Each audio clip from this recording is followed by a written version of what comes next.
Hello, everyone. We'll get started. My name is Sharon Roberson, and I'm the president and CEO of the YWCA Nashville and Middle Tennessee.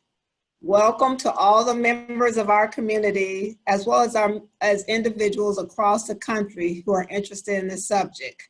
We do have a number of people that are continuing to join the call, but being mindful of our time, we will get started. First of all, the Stand Against Racism is a program of the YWCA. What we are seeking to do is raise awareness of critical issues about institutional and structural racism in our society.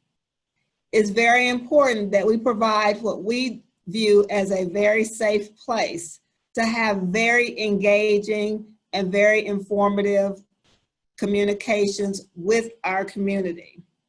When we started this process, we started with the idea of educating our community on these vital issues, and that could lead to an educational experience which will raise the awareness of our community and make our communities better. Before I turn it over to our moderator, Charles Grant, I wanted you to be aware of a little bit about Charles. Not only is he a board member of the YWCA, Charles, to me, is what epitomizes what a lawyer should be. He is very good and works very hard, of course, for his paying clients. But he has also received the Baker Donelson Nashville Pro Bono Award. And this is for lawyers that freely give their talents to those most in need. He received the Trailblazer Award for the Napier Luby Bar Association. That is the African American Bar Association here in Nashville. He has received the A.A. Birch Outstanding Public Service Award, and that is an award named after one of our noted judges here in Nashville. And I also want to point out that he is a recipient of the Bruce Kramer Cooperating Attorney Award given out by the ACLU. Charles is not only an advocate for his clients, but he's an advocate for fairness in our community. When I think of someone that epitomizes the mission of the YWCA of eliminating racism, empowering women, promoting peace, justice, freedom, and dignity for all, I think of Charles Grant. And I'll turn this over to you now, Charles. Thank you.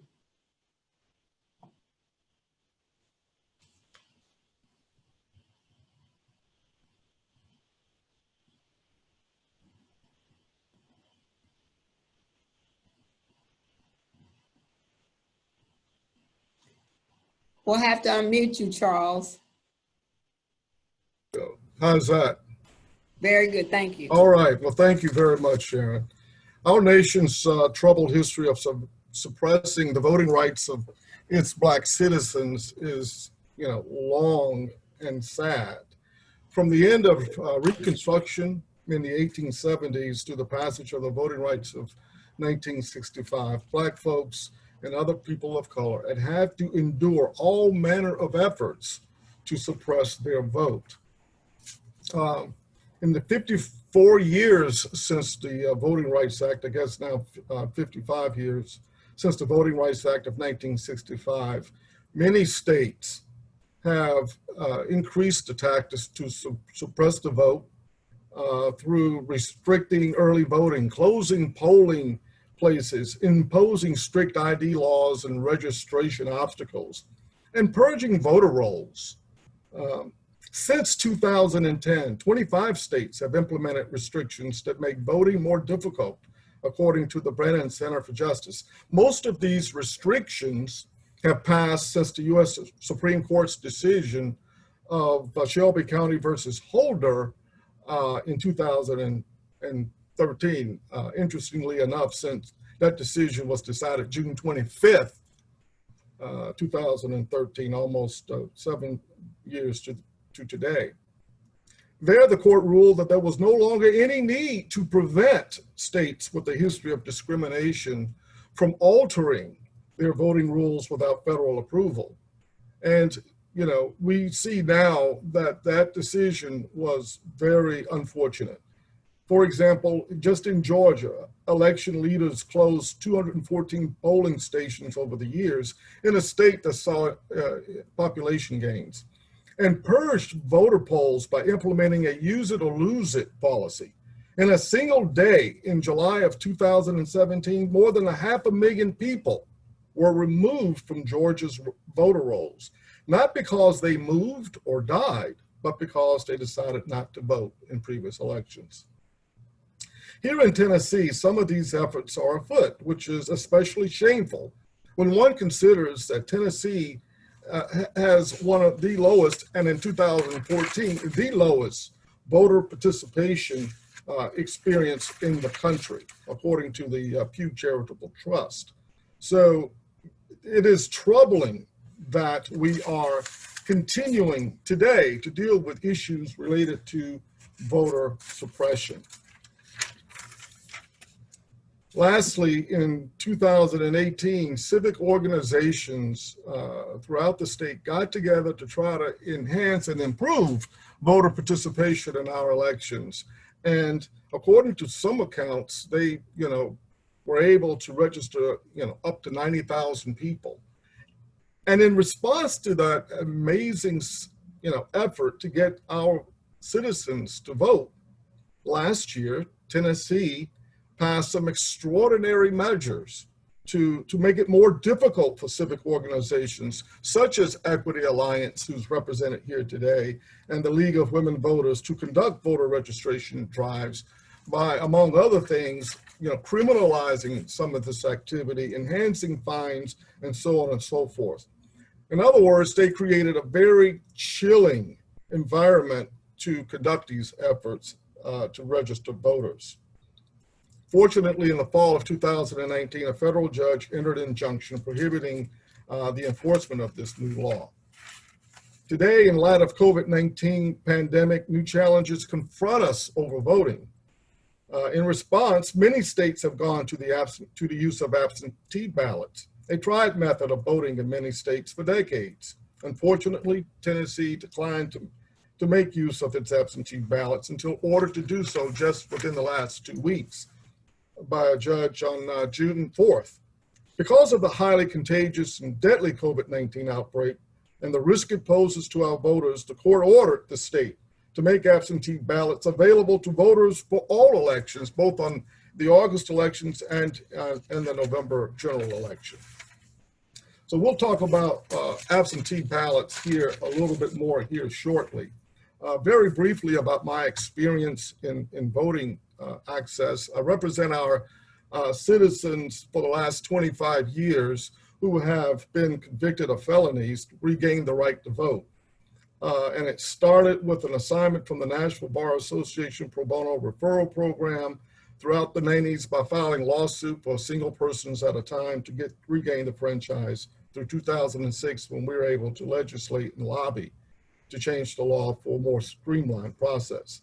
My clients come from all walks of life, former Chief Master Sergeant of the Army, former lawyer, former teachers, and other persons who are out living in our communities and just wanted the right to participate more fully.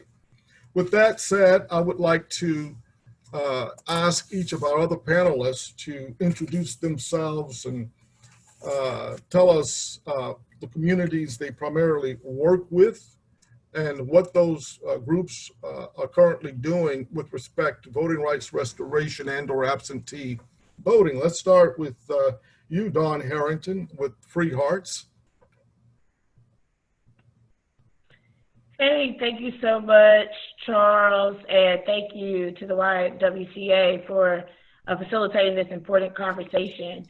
So Free Hearts, my name is Dawn Harrington. I'm the Executive Director of Free Hearts. Free Hearts is an organization that is led by formerly incarcerated women that provide support, education, and advocacy in organizing families that are impacted by incarceration. And so some of the work that we're doing around voting rights, for one, is we have a campaign called Restore Your Vote, where we're helping formerly convicted people that have been disenfranchised, to to restore their rights to vote. Right now, we're working on over 1,000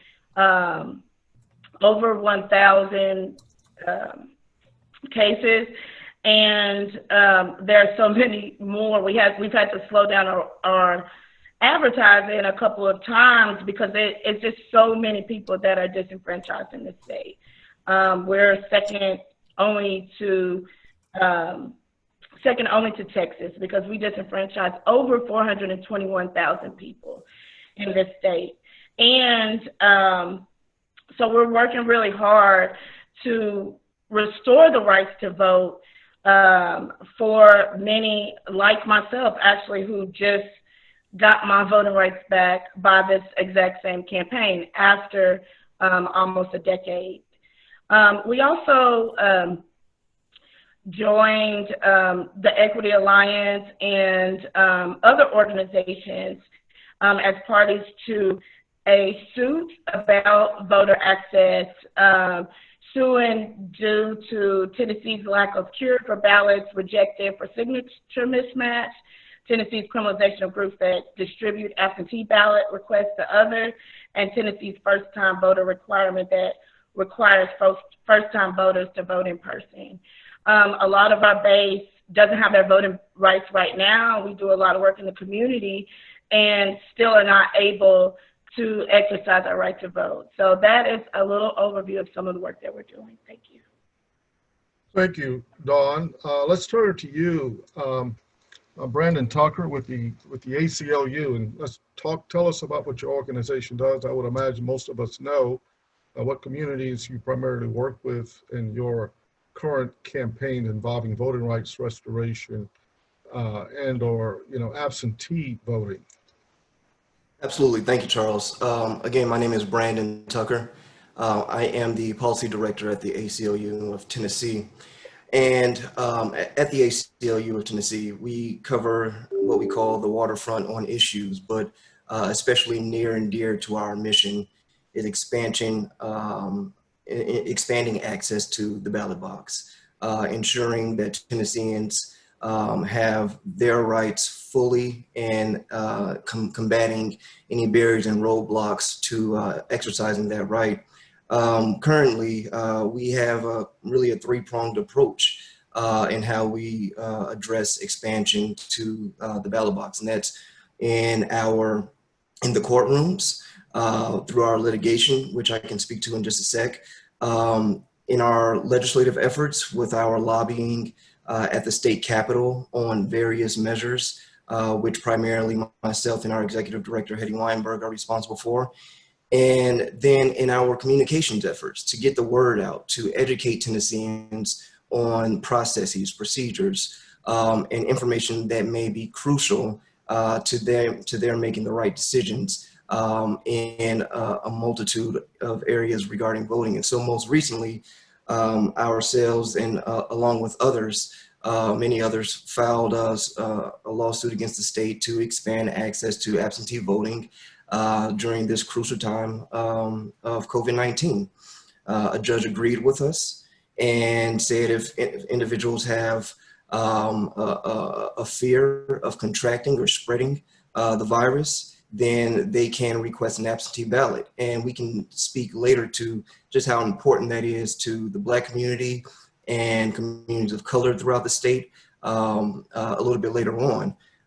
But currently the state is requesting to appeal. They have not yet appealed to my knowledge. But right now, Tennesseans have the right to request an absentee ballot for the upcoming August primary and November general election.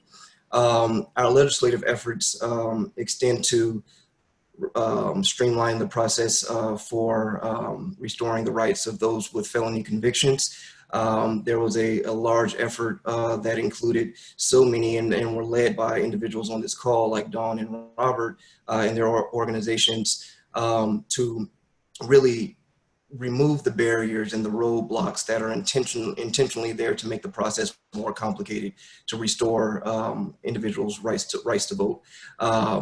And then soon after going into the summer and leading up to our elections, we're going to be embarking upon a massive communications effort, public education campaign to ensure that individuals know the processes, the timelines, and their right to vote by mail in this upcoming election. So we're extend our tentacles pretty wide and far to really try to ensure as much access to the ballot. There's a lot of work to do, and we know that people's voices need to be heard for proper representation to really achieve some of the long systemic change that we want to see in the state. Thank you, Brandon. Robert, with the Equity Alliance, Robert Sherrill, tell us about your organization and the communities you primarily work with, and your current campaigns involving voting rights restoration and/or absentee voting. As a returning citizen, I got involved with the Equity Alliance one day. I was at church, and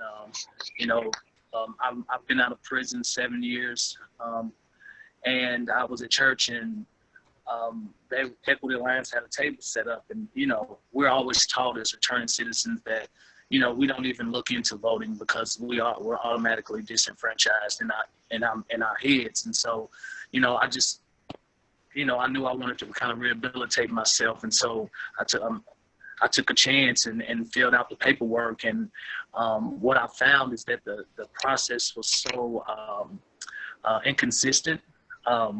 You try to do what they tell you to do, but you got to run around, you got to get certificate of restoration, you got to find your old probation officers, you got to try and get them to sign off on it, and then you got to go to the election commission, then you got to go downtown, make sure you ain't got no child support, it was so much of a task to where I wanted to make sure that my experiences were heard. And so I joined the organization. And since joining the organizations, we've been out of town on conferences, dealing with voter restoration around the country.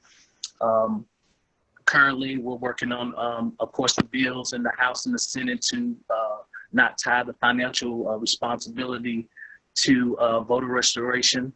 We're holding rallies across the city. We just had Juneteenth. We had a voter registration day off of Buchanan in Nashville, Tennessee. We're working with a lot of national organizations as well pertaining to this topic. And so every month we're trying to have a voter registration sign-up day. And currently, those are the things we're working on. Thank you, Robert. Let's start this conversation back with you, Robert, based on your day-to-day work. What do you see as the current state of felony disenfranchisement in Tennessee? The current state, it's in the debacle. Right now, there's no consistency. We're trying to pass laws, of course, at the state. We're getting a lot of pushback with laws that we know should just be passed, because the number one thing they want to stop us from doing is voting, because therein lies our power, and it's proof in all of the laws and policies they put forth to keep us from not voting. So we just got to continue pushing. It's going to be an uphill battle. We've made some gains, but at the end of the day, the opposition is working very hard to keep these bills from going forth. And we just need to make sure that we get out and vote and understand the importance of voting. So I'm advocating for returning citizens, for regular citizens, for anybody to just get them to understand the power in our vote. And that's my calling, and I'm going to continue to fight for that as a returning citizen. Dawn, you said earlier that over 421,000 Tennesseans are disenfranchised. What is the present effort to get these folks get them their right to vote back? Where's the state with this?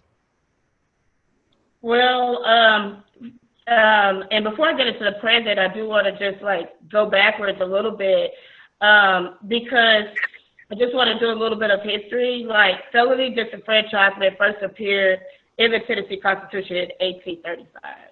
And we already know what 1835 looked like in Tennessee and across the South. It banned all people with felonies from voting. Prior to that, freed, formerly enslaved people could vote in Tennessee, but the 1835 Constitution explicitly disenfranchised all African Americans. You know, the next update to the Constitution was in 1870 when Tennessee rejoined the Constitution. And it was a time of like intense voter suppression and intimidation. And from the 1950s to the 1970s, the Civil Rights Act and the Voting Rights Act knocked down many of the barriers to franchise, but left felony disenfranchisement laws largely untouched, right? And something else that I want to note is between January 15th, 1973 and May 17th, 1981, there was no disenfranchisement in Tennessee. And a lot of people don't know that. I think we can get back to that place to where there is no disenfranchisement, period. There are states that don't disenfranchise people whether you're incarcerated. There are states that, including where I was incarcerated in, which was in New York, that you automatically get your right to vote restored. So I just wanted to lift up that there was a time in Tennessee, a period of several years, where there was no disenfranchisement in Tennessee, and would love to see efforts along those lines to where we don't disenfranchise any Tennessean. Thank you, Dawn. Brandon, what's going on? And what's the likelihood that we can allow for more? What is the current process, if you would share with us, for those who are convicted of a felony to regain the franchise? What's that current process look like in Tennessee? Yeah, it is convoluted, complicated, and it is extensive. And I think all that, to previous points that are made especially by Robert, done intentionally. And, you know, so first and foremost, you need to be outside of prison. And then you also need to be off probation and off parole, off paper, as some say. And then once that occurs, you need to ensure that all legal financial obligations are settled. And so these legal financial obligations, you know, in theory, they sound practical, but in all reality, they have absolutely nothing to do with you having served your time and you wanting to reclaim your citizenship, you wanting to exercise your right to vote. Having that extra contingency is perpetual punishment after you've already given the state of Tennessee or some other state paid your debt to society, supposedly, and served your time. And so, to be clear, when you say legal financial obligations, yes, sir, there's a condition to being able to be eligible. You have to, court costs, court fines, yeah, restitution. So I can go through that. Yeah. So, yeah, go ahead, please. So ensuring that all of your court costs are settled, ensuring that if you owe restitution, that restitution is paid in full. But then Tennessee took it a step further than any other state in the union, where they want to ensure that you are up to date on child support. No other state links or ties the franchise to child support.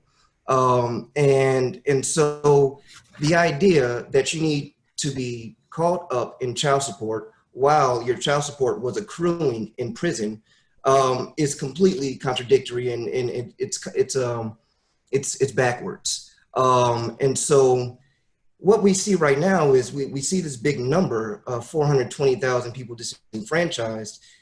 The Tennessee Code really only permanently excludes a couple of offenses, but since the process is so burdensome, so complicated, virtually anyone with a felony offense has to go through hell and high water to reclaim their right to vote. And so that's what we speak about when we talk about streamlining and not tying money to reclaiming what is inherently your right, which ultimately serves as just a poll tax. And so streamlining that process and showing individuals that I've served my time, I'm off probation, off parole, I want to reintegrate, and I want to be a part of my community.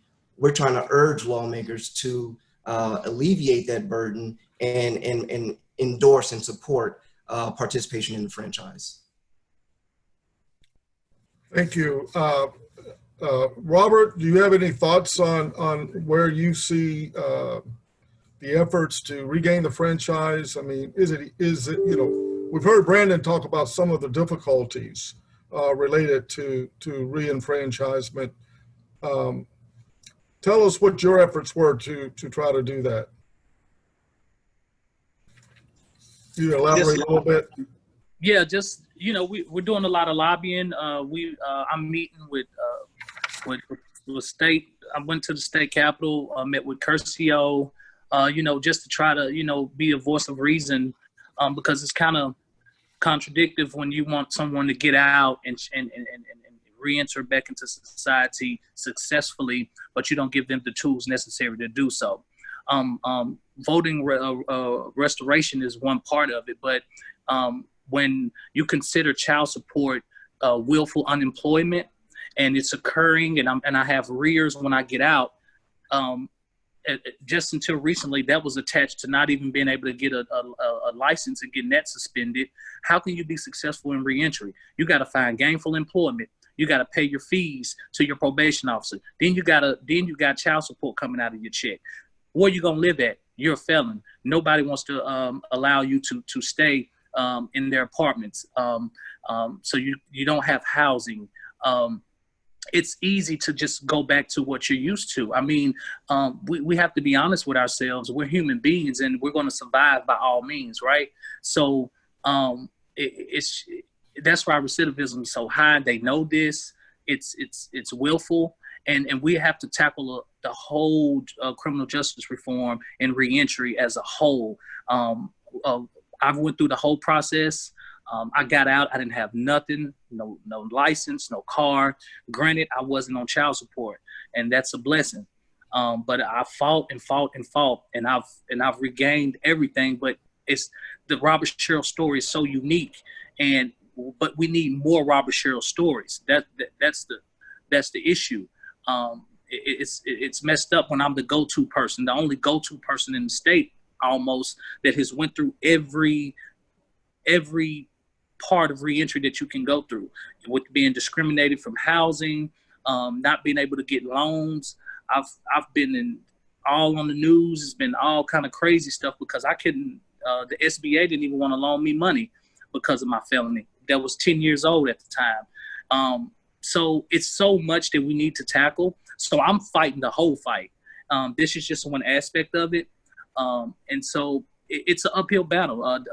The powers that be do not want the disenfranchised people that's reentering to be successful because we oppose a threat at that point. We're able to put those people that's representative of us in office, and that takes the power away from them that they've had so long. And so it's going to be a battle, but we're here for the fight. Thank you. Dawn, at some point, I don't think you said it. Dawn, I think you said at one point, and maybe not today, but at some point when we talked about this, that it took you almost 10 years to regain the right to vote. Is that right? Yes, it did take me almost 10 years. Why did it take so long? Okay, so for one, you know, of course, as we've all said, the law is intentionally confusing, and that's how the state keeps more people from voting. With my situation, I was incarcerated in New York. I never lived there before, but New York has automatic voting rights restoration already. And so you have to get the paperwork signed by the incarcerating authority. And so me going back to New York with this paper that doesn't fit within their system, nobody wanted to sign it. And then they sent me back to court, the court that I was in originally, where I thought at the end of the process they were going to sign my paper, but they gave me a certificate of redemption or something like that. That was for New York State, and still didn't sign the paperwork. And so it was just very confusing, especially with an out-of-state conviction. It seemed as if I would have been living in New York, my voting rights would have been restored already. And it seemed like I should have had my voting rights restored. However, I had to I had to get New York to fill out the paperwork. Okay. Well, how long should it take somebody, and I'll pose this question to any of you panelists, but how long should it take someone today who is otherwise qualified to get the franchise back? How long should it take them to get it? What's the timeline should folks be thinking about? Well, the thing is that it's so inconsistent. Most people don't even know about the certificate of restoration that you're supposed to get once you're released. And you don't even know about that. And then, okay, so when you do get the certificate, where do you take it? Who do you report to? And then when you go there, and then what's the next step after that?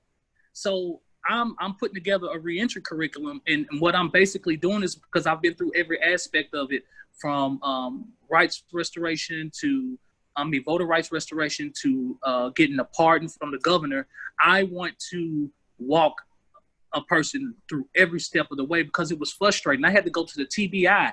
And get my transcripts and then get them stamped by the criminal court clerk before I can even, go and file. It was a mess. And what I've learned is that the criminal court clerk doesn't talk to the TBI. The TBI don't talk to the election commission. So you're running around like a chicken with your head cut off, trying to find out how to get your rights restored.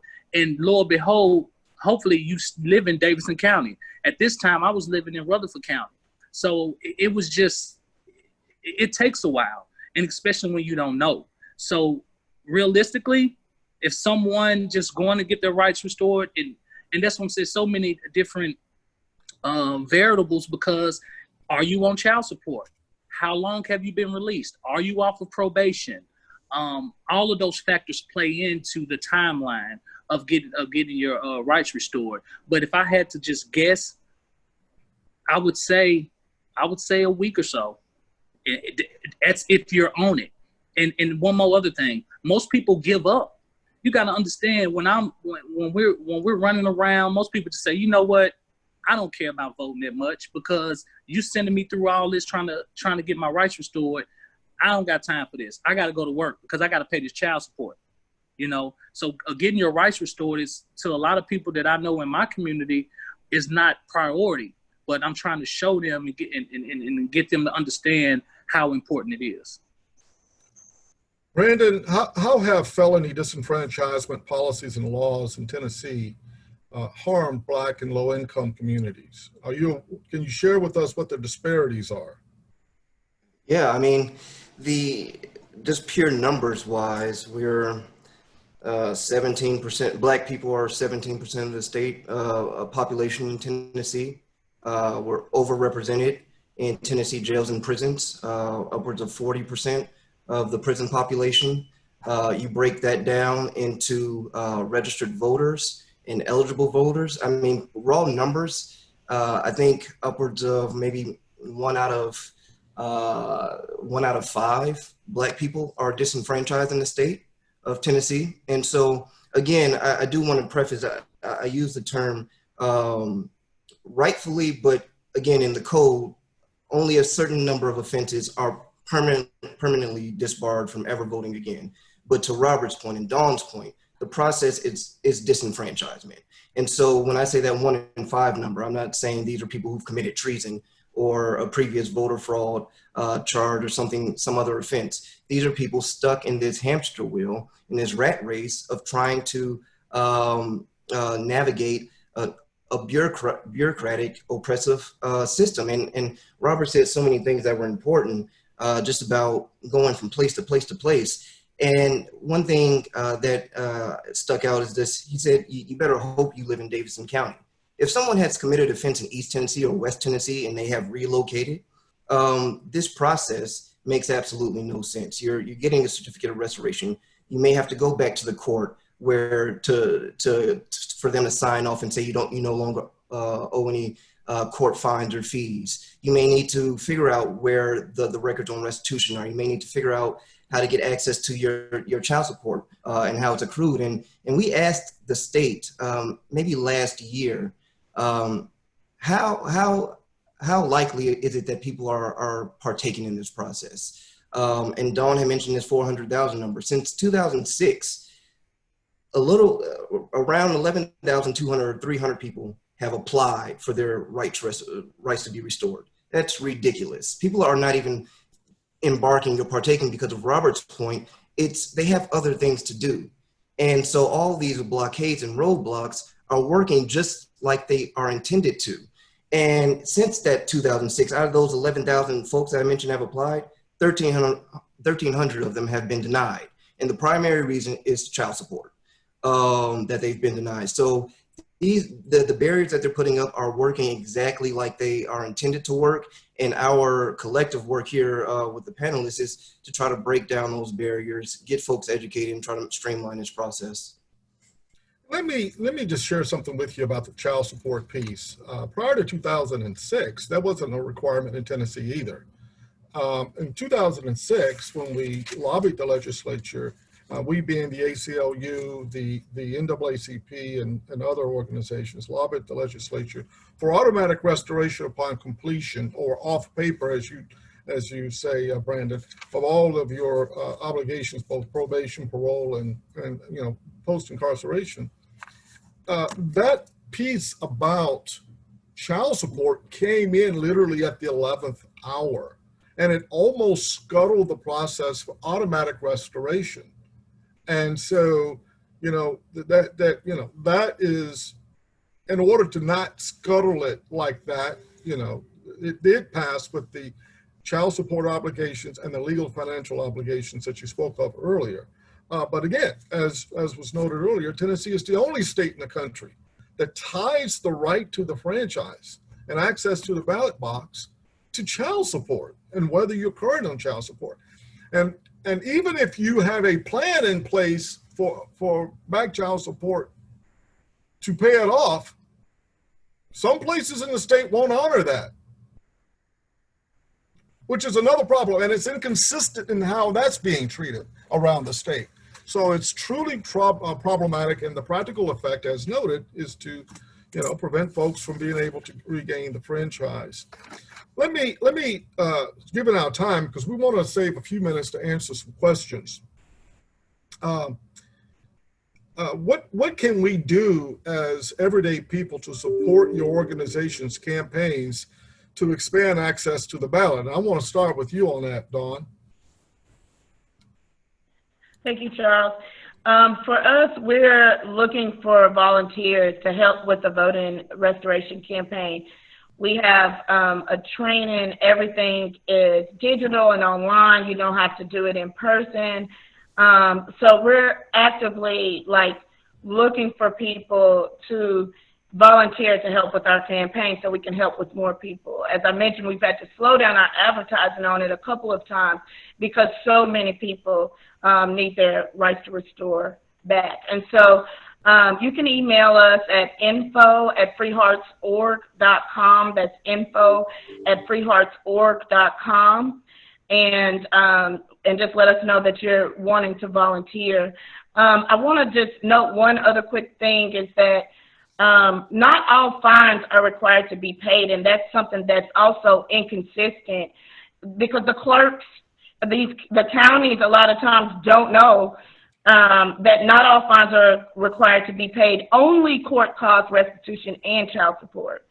And so sometimes people are being denied, and they don't even know. So we would love to train up more people on the law and get more volunteers to help restore people's right to vote. We're going to answer some of these questions. First of all, let's turn our attention to absentee ballots. Now, thanks to the decision decided by the courts, you know, every citizen can ask for an absentee ballot. Let's start with that. I mean, one of the questions posed is, you know, if you've requested an absentee ballot, is that ballot no longer valid? My response would be that it should be valid. If you've requested an absentee ballot, it should be valid, and you should be able to go ahead and fill that out and turn it in. You've got to be careful that the ballots are requested 7 days, I believe, before the election, and they cannot be returned no later than the day of election to the local election commissions. We also have a question of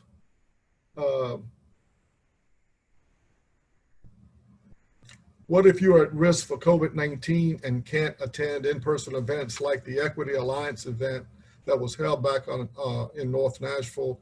How do you get involved and do voter registration and get out the vote efforts from home? Do any of these organizations work one-on-one with folks to get their rights restored? Well, there's going to be a lot of information that we're going to provide to you at the end of the slides about organizations that are actively involved in this, including the organizations, you know, like Equity Alliance, Robert Sherrill's organization, and Free Hearts, like with Don Harrington and Brendan Tucker's ACLU. So you'll have access to that. All of these organizations are actively involved in voter registration and restoration. And we can talk to you about how you can get that done and how you can volunteer, even from home. Do any of these organizations work one-on-one with folks to get their rights restored? Appreciate the legislative efforts, but need help getting through the process. All of you do, right? All of your organizations help folks get their rights restored. I've been helping people with certificates of restoration since the very beginning. So all of us are involved in various aspects in our churches, in our communities, in our civic organizations with helping with re-enfranchisement.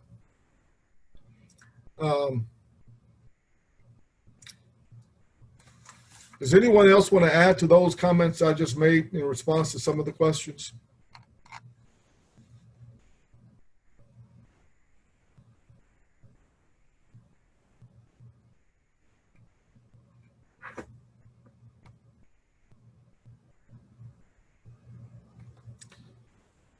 Another question put to us: with registration and re-enfranchisement efforts at the front end, what rules, protections, and accountability measures should we be looking to and advocating for to ensure that absentee ballots are actually counted and included in the election's final results? That's a mouthful. Brandon, I'm going to start with you on that. If I understood it correctly, what rules and measures are in place to Yeah, ensure with registration and re-enfranchisement efforts at the front end, what rules, protections, and accountability measures should we be looking to and advocating for to ensure that absentee ballots are actually counted and included in an election's final results? Yeah, I mean, a number of states have been dealing with this. There is, I think, skepticism with a number of different states, Secretary of States, because of their reluctance or their disagreement with widespread absentee ballots. We haven't seen any evidence of tampering with absentee ballots, of throwing absentee ballots out, and the opponents of absentee voting, their arguments about voter fraud. There's no evidence of this. And so, you know, I think if we are going to utilize the option of voting by mail, of which you can still show up in person through early vote and your local polling place for the August and November primary and general election, then I would do it confidently. I don't know if there have been measures spoken about a tracking number or some type of way of verifying that your ballot has been counted. Honestly, I don't know the specifics on how we can affirm and improve. But I will say that there has not yet been any evidence that the state will not respect an absentee ballot against all of their kicking and screaming of saying we can't field the amount of requests that are potentially going to be coming in. I do know the state is tracking the requests for absentee ballots that come into the state. There's an ongoing list, and when the request comes in, a name goes on that list, and when the ballots comes in, it's cross-referenced. And my understanding, and I haven't tried this myself, is that the state you can go into your portal, your own portal, where you have information to confirm, that your voting information is current and so on and so forth. You can find out through that portal whether your ballot has been received, as I understand it. I haven't tried that yet, but it's my understanding if you go to the Tennessee Secretary of State's website, you can access your own portal if you choose to vote absentee in order to,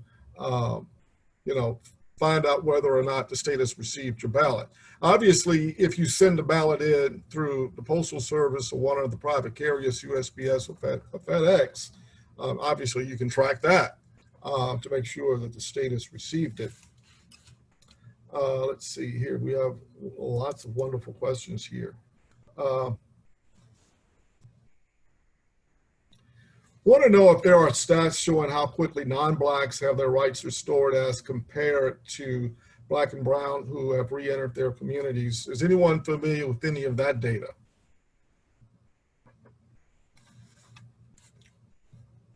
I don't know the answer to that offhand.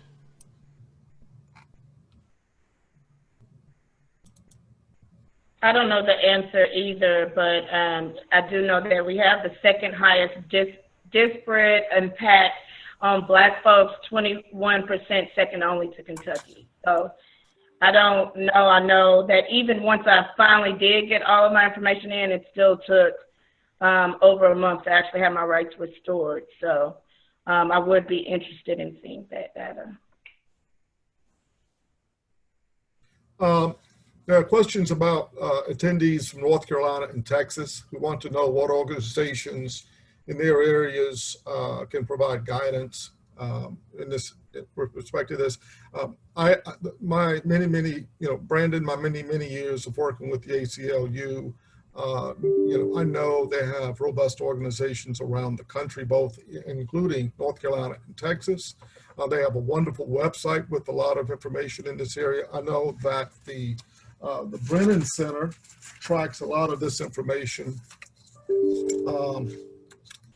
Trying to think of the full name of it, but the Brennan Center for Justice has a website that tracks a lot of this information on a state-by-state basis, where you can go in and find information about, what your rights may be in that state. But I would, unless you all can think of some other organizations, I don't know how many states have an Equity Alliance, for example, or Free Hearts, but I know you can certainly pretty much find ACLU affiliates throughout the country, and definitely in North Carolina and Texas.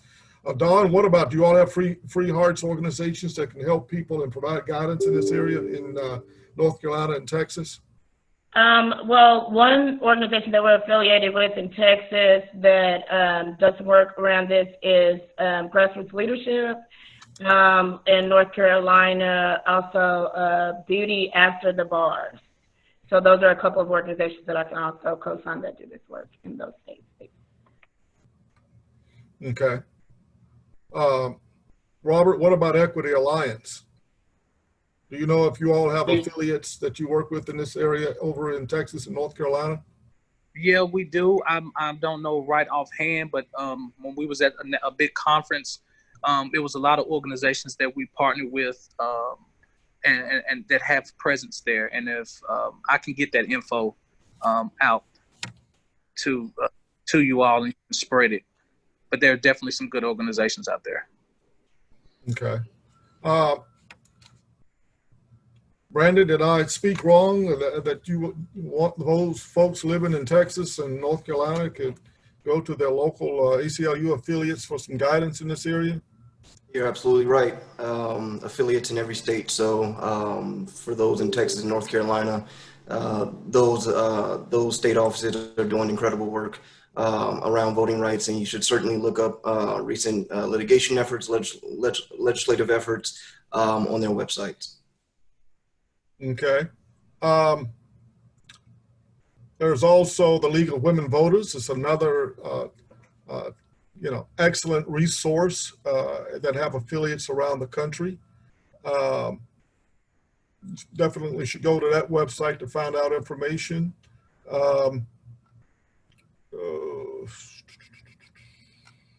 Texas Organizing Project, I forgot about them as well. Yes, you should also look at the Southern Poverty Law Center that does restoration work in the South. They've done a lot of works. I'm given a link about the Free Hearts, info at freeheartsorg.com as a resource to help find information in this area. So, lots of information out there. TheEquityAlliance.org also is a source where one can go for this information. There is a question that will I go to jail if I give someone the form to request an absentee ballot? I doubt that if you give someone the form for them to fill out to request an absentee ballot, that would violate any regulations. But I would call the local election commission and ask the question of the local election commission to ensure that that's the case. But I doubt that would trigger any sort of criminal allegations of misconduct or wrongdoing. Have any of you worked with any legislators who have been particularly helpful or willing to work on restoration? And of course, you all work with legislators in Tennessee. Is there some folks who've been particularly helpful in this area? There are, and I'm not sure about the diversity of location and counties represented on this call today, but I think it's really important for you to take the temperature of your state rep or state representative or state senator and figure out where they stand on restoring voting rights. So, this year's effort, similarly to last year's effort, the House and the Senate bill to restore voting rights were sponsored by Republicans. And so, there are allies on both sides of the aisle, but there's also still very much resistance to removing financial obligations from being tied to the restoration of rights. So please, if you're living outside of Nashville, if you are in East Tennessee and rural areas in West Tennessee, figure out where your state representative or those who are running for office this year, where they stand on rights restoration. Our friends at the League of Women Voters of Tennessee inform us that it is actually a felony to distribute absentee forms. Again, if you have questions about that, definitely talk to your local election commission or visit their sites. And I believe you can find the forms online. Can I speak a little to this just real quick, Charles? Yes. If people give an absentee form unsolicited, and so that's meaning the person you give it to didn't ask you for it, that right there also is a Class A misdemeanor. So yes, I definitely agree to contact the Board of Elections, but the unsolicited is a big part of it as well. We're gonna address this whole point about absentee balloting. I'm informed that the state has advised the Davidson County Election Commission that it will not be allowed to require that voters wear a face mask during early voting on and on election day. Obviously, not wearing a mask, I'm not quite sure why, but that increases, obviously, that the voters will contract COVID-19. What resources, statutes, books are available for attorneys or anyone in general who may be interested in helping people to restore their voting rights? I know that there are some fine materials put out by Restore Your Vote, Dawn, by they have an excellent 24-page document about restoring the vote in Tennessee. That is just an excellent piece of information. How does one get a hold of that? That's put out by the, I think it's Center for Legal, what is it? Legal Campaigns? Dawn? If they can just email us, info@freeheartsorg.com. We're partnering with Campaign Legal Center on Restore the Vote. We have the manual, the trainings, the video, the quiz. We got everything you need. Excellent. The link, campaignlegal.org/restore your vote. campaignlegal.org/restore your vote. Those are some excellent materials. I've reviewed them. I plan to use them myself and distribute them myself. I've reviewed them, and they're excellent materials, and I thank the folks for that.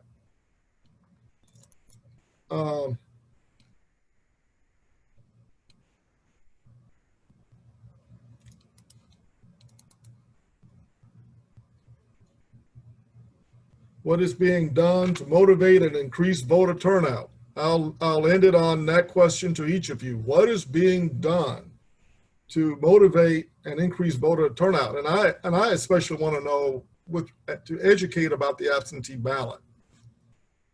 Let's start with you, Brandon. Yeah, I mentioned at the beginning of this call, following our litigation, it is now going to be an absolute priority to educate Tennesseans on the processes, the timelines, the rules that go around getting your application in a timely manner and submitting it in time. So we are in the process of hiring a voting rights strategist hopefully in the next week or two. But this person is going to be tasked with pushing forward a public education campaign that is statewide. We want to get the word out that people who are fearful of contracting or spreading coronavirus, they can receive their absentee ballots. This is particularly important in communities of color where COVID-19 impacts our systems and our communities differently and disproportionately. And so we're going to be engaged in this public education campaign to just ensure that individuals have all of the up-to-date information regarding getting and applying for their absentee ballot and ultimately submitting it, ensuring that they know it's an option. And so again, going to be hiring someone to lead that campaign, and it's not far off, but we take it very seriously, and we want people to be utilizing that aspect of voting. What about Equity Alliance, Robert?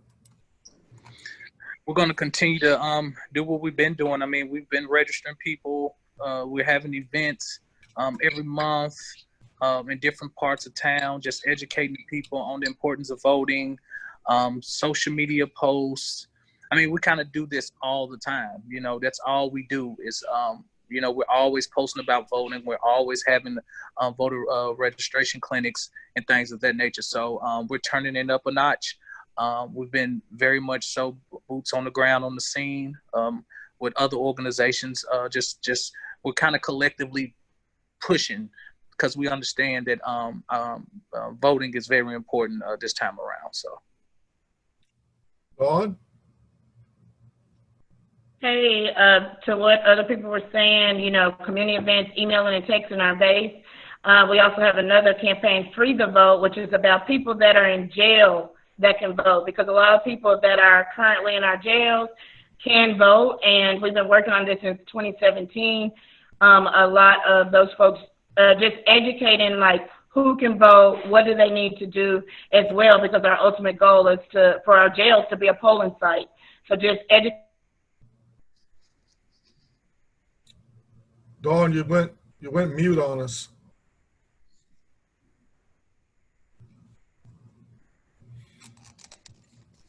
Okay, well, you know, I can speak for Mr. myself. Grant, can I add something real quick? Sure. When I was in prison, they made sure they locked us down and made sure we filled out the census form. So if we can fill out census forms in jail, we can vote. You can do a voter registration. Thank you all for that point. Sharon?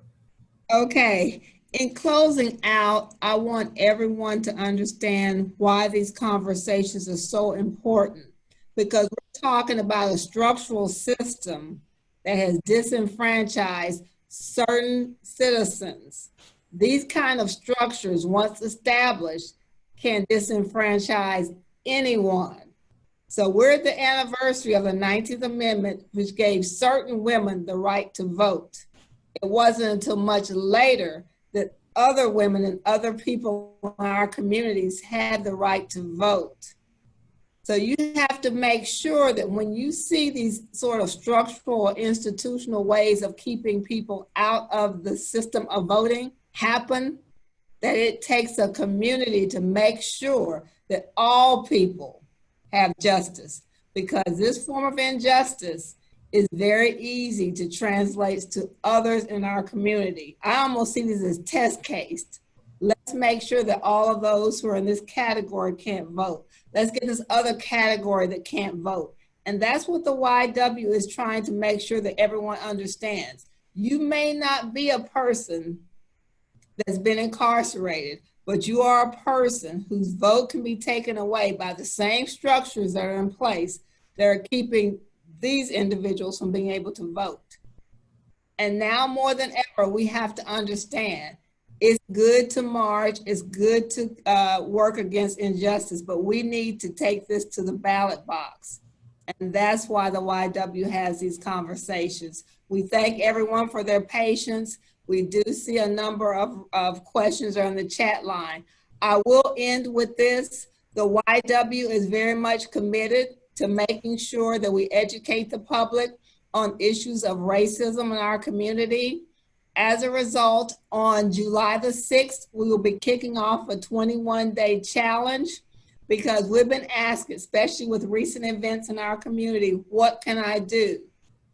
And we really do offer a safe space. We're going to take you at face value that you want to be better, that you want to be someone that not only believes they are not a racist, but works hard so that they are not unintentionally a racist. And so we have this 20-day challenge, and each day you will receive an email once you are registered on our website, www.ywcanashville.com. You can register, and each day you will be given a task, these 21 days, of reading an article, looking at a podcast, so that you will better understand the issues and dynamics around race. And it's very simple, but it's very informative. So we're asking everyone to join us in this fight for education, because once we work as a community to give justice to all people in our community, then you really understand what Nashville can be. So I thank all of you for participating. I thank all of you who joined this conversation, and we look forward to meeting with you again. So thank you. Thank you.